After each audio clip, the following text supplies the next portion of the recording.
आज संपूर्ण भारत के जितने व्यापारी लोग हैं, जो किराने का, गहने का, कपड़े का, जमीन का कोई ना कोई काम करते हैं और वो चाहते हों कि मेरा काम वट वृक्ष की तरह शाखाएं फैला के ऑल इंडिया में, ऑल वर्ल्ड में, जैसे अमेज़ॉन है, जैसे बड़ी बड़ी कंपनियां हैं, रिलायंस है, वैसा मेरा काम भी पूरी दुनिया में चमकनी चाहिए। उन लोगों के लिए एक सुंदर, सरल, श्रेष्ठ, क्योंकि व्यापार करने वाले व्यापारियों से ही ये भारत बहुत प्रकार से लाभ पाता है। अगर वो कोई चीज़ प्रदान नहीं करेंगे, उनके लिए वो नफ़े का वस्तु है, लेकिन व्यक्ति के लिए उससे जीवन की आपूर्ति है। हम कपड़े हों, के गहने हों, के दान हों, के कोई भी प्रकार की वस्तु हो, दुकानों में जाके खरीदते हैं, तब हमारी आवश्यकताएं पूरी होती है। किसान लोग इस देश की रीढ़ की हड्डी हैं, तो ये व्यापारी लोग इस देश के मस्तक की बुद्धि हैं। तो ये मस्तक की बुद्धि मजबूत हो जाए तो रीढ़ की हड्डी भी बलवान हो जाए। ऐसे व्यापारी कई मेरे पास आके कहते हैं, महाराज नोटबंदी हो गई, तब से मार्केट बहुत ठंडा है, महाराज कोरोना आ गया, हमारा तो हालत खराब हो गया। अब व्यापारी लोग बेचारे धीरे धीरे कोई ना कोई एक चपेट में आ जाते हैं और अपने व्यापार की जो मार से इतने दुखी हैं। मैंने तो अभी इस कोरोना के काल में कई बड़े बड़े व्यापारियों को बिल्कुल हताश होते और जीरो होते देखा है। कुछ शहरों में तो दुकानें ही बंद हो गई व्यापारियों के, और कई लोग तो वर्क फ्रॉम होम कर रहे हैं, ऑफिस, कंपनियां, सब आप जानते हैं। लेकिन आप ध्यान रखना, मैं ध्यान शतक, ध्यान बिंदु जैसे पुस्तक पढ़ता हूँ, तो जो वस्तु आपके पास रहती है उसका गुण आप में प्रवेश करता है।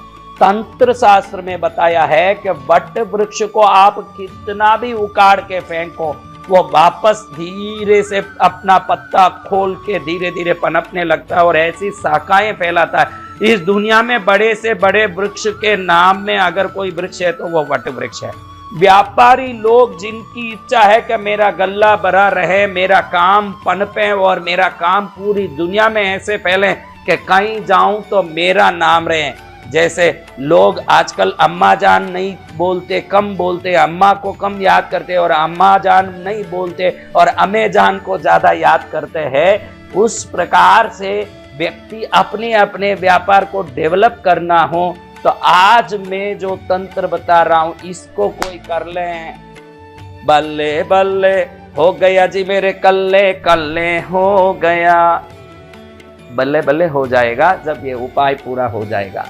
करना इतना ही है कि एक अच्छी पूर्णिमा के दिन, जिस दिन पूर्णिमा दिन में चलती हो, उस दिन आप सुबह में 12 बजे पहले, सूर्योदय से 12 बजे पहले किसी भी वट वृक्ष के पास एक लोटे जल में थोड़ा सा हल्दी का पानी लेके जाएं और वट वृक्ष की छाया के नीचे जहाँ मट्टी है वहाँ वो पानी छांट दें।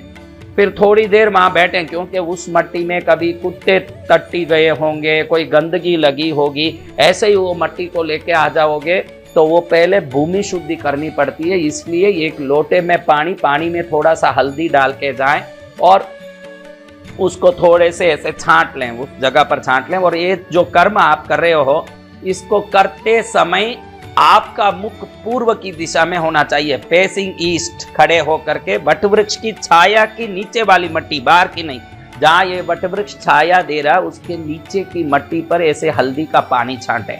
और छांटने के बाद थोड़ी देर वहीं रहें और जो वहाँ शाखाएं लटक रही है उसमें से खाली इतना सा एक टुकड़ा, एक उस शाखा का, जो शाखाएं लटक रही है, बहुत सारी लटकती है वट वृक्ष में, उसमें से इतना सा एक टुकड़ा वंदन करके, अनुमति लेके, प्रार्थना करके, वृक्षराज मैं अपने कल्याण के लिए आपका ये छोटा सा भाग ले रहा हूँ, मुझे क्षमा करें, मुझे आशीर्वाद दें कि आपके ही तरह मेरा दुकान, मेरा काम, मेरी व्यवस्था, मेरा व्यापार पनपता जाए, इसलिए ये शाखा ले जा रहा हूँ, मेरे भी अनेकों शाखाएं बन जाएं, इसलिए ये ले जा रहा हूँ। ऐसे प्रार्थना करके आप छोटा सा, एक 3 इंच जितना छोटा सा शाखा तोड़ें, नीचे से एकदम एड्ज से, जहाँ से लटक रहा है एड्ज से छोटा सा शाखा तोड़ें।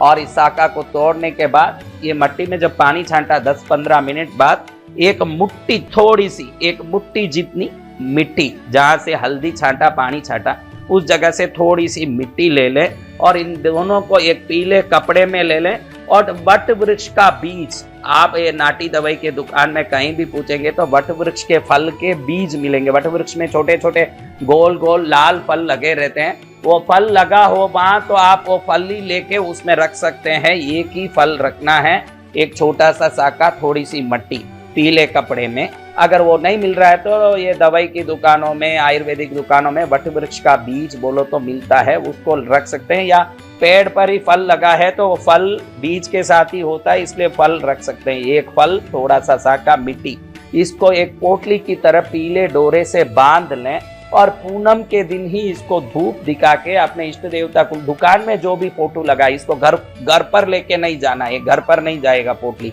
इसको दुकान ले जाएंगे। दुकान पे जो रोज धूप दीप करते हो, कोई फोटो रखे हो तो उसके पास रख के पहले धूप दीप कर लें, प्रार्थना कर लें और दोपहर में 12 बजे पहले बराबर मध्याह्न की वेला में इस पोटले को अपने गले में रखते समय प्रार्थना करें कि मेरा गला वट वृक्ष की तरह सदा हरा भरा हो, जितना वट वृक्ष फैला है इतना मेरा काम फैले, इस प्रकार से शाखाएं फैले कि दुनिया की हर जगह मेरा काम हो। तो तंत्र शास्त्र में बताया है कि वट का बीज, वट की शाखा, वट की छाया की मट्टी जहाँ रहती है वहाँ विजय ही विजय होता है, वृद्धि ही वृद्धि होती है, धन ही धन होता है।